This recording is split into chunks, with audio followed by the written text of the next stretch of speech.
мой родный кут, як ты мне милый,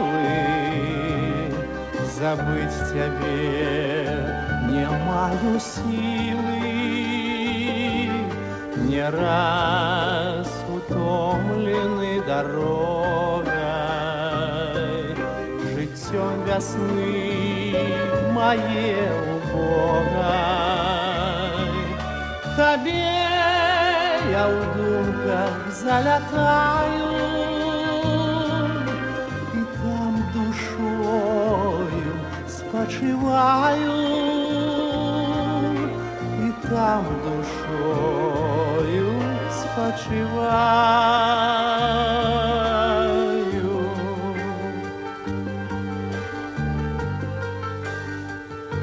Вось як цяпер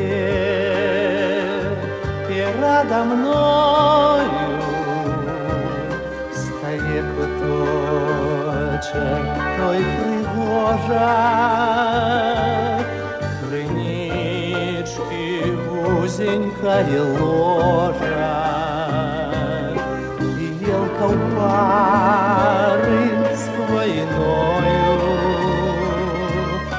Обнявшись тесно над водою, як молодые в час кохання, в апошні вечір розставання.